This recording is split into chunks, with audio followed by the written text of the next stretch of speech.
is really, really high, and it's possible that Moody's, if they're citing concerns about debt, is still reacting to those heightened levels of spending. But if that is the case, they should, we're going to talk about this later in the show, be fairly concerned about the reconciliation bill that is about to explode the debt as it makes its way through the Republican-controlled Congress, the Republican-controlled House of Representatives, the Republican-controlled Senate. Their own party is, waving kind of the red flag about that problem, and it's not going well. So it's also possible that Moody's is looking at that and saying, holy smokes, tariffs, needed, even by the Trump administration's own admission, some form of industrial policy that is now hinging on the Republicans' ability to lose no more than 2 votes. If everyone is there and voting, they can only lose 2 votes to get this bill passed. And if it's a deficit exploding bill, if it has industrial policy, we're still not completely sure about that. But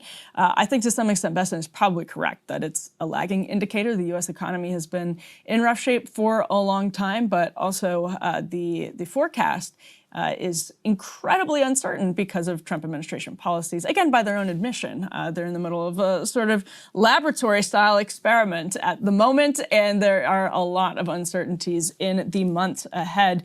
Crystal, what did you make of this, and do you agree that it's, to some extent, a lagging indicator? I mean, somewhat. These things build on each other, but to me, it's like an indictment. It's the final indictment of DOGE, too. Because, DOGE was supposed to solve. We're going to find all this. We're going to cut $2 trillion. Yeah. It'll be all good. I'm not a deficit hawk. However, I will say, if we do have the world move away from the U.S. and the dollar as the world reserve currency, then we are going to have a problem with debt. I mean, this is, the flight to safety of Treasury bonds, like the fact that the whole world looks to us to buy our debt. And, to use dollars as the global reserve currency, the base of basically every international transaction. Yeah, if the world moves away from that, we are going to have to reckon with some of these things. So number one, like DOGE, obviously total and complete failure. Number two, the House budget resolution that just passed through, you're talking about some $4 to $5 trillion in deficit increase because of these massive tax cuts for the rich. So if this is something you really have a concern about, then they're running a million miles in the wrong direction, and did in the first Trump administration as well. So it's just as much a lagging indicator of his first administration, where they also gave massive expensive tax cuts, as it is the the COVID era spending, which was absolutely essential to keeping Americans afloat during a very rough time through no fault of their own. So, I think it's, in a lot of ways, it is a real indictment of the direction and what has already been done in this Trump administration, just judging by their own goals and standards of what they claimed they wanted to set out to accomplish. And then I do think it also, in terms of the world moving away from the U.S. as like the central essential nation and this incredible privilege that we've had being at the center of the global financial system, this is another knock on us as being the place, the center of everything, the center of the world. And this just puts us a little bit more in the direction of a post-U.S. world order. And to the question of the lagging indicator, when we put that CNBC tear sheet up on the screen, one of the quotes from it is the index of consumer sentiment dropped from 50.8 down from 52.2 in April in the preliminary reading for May. That is the second lowest reading on record behind June 2022. That gets to particularly the last 5 months in the Trump, really it's post-Liberation Day, post-April 2nd. Yeah.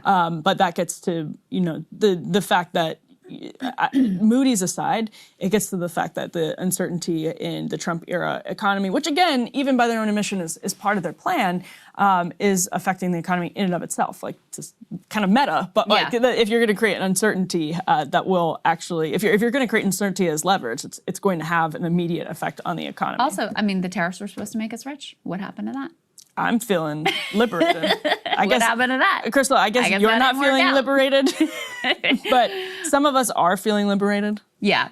Well, congratulations to you, Em. There was one other piece of this that I actually wanted to hear your thoughts on. That part where Besant's like, well, why should we care? Qatar doesn't care. The UAE doesn't care. Saudi Arabia doesn't care. It's like, wow. And it reminded me of something actually Ro Khanna has been really going after them for, which again is the distance between the America First rhetoric and the reality of this administration. Yeah. Setting up this massive AI data center in UAE versus we were told, oh, well, this is all these jobs of the future. We're going to be here in the U.S. and, as a core part of the America First project. And yet here we are. Instead, they're going to be in the UAE, apparently. Yeah, I thought that was a great point from Ro. He was making it over the weekend. I mean, them saying, hedging their bets with these Gulf countries, it's actually like kind of frightening who knows what happens the next president and Trump administration can do whatever the Trump administration does for 3 years potentially, and then things can change. But it's quite a way to go about it. Hey, if you like that video, hit the like button or leave a comment below. It really helps get the show to more people. And if you'd like to get the full show ad-free and in your inbox every morning, you can sign up at breakingpoints.com. That's right. Get the full show, help support the future of independent media at breakingpoints.com.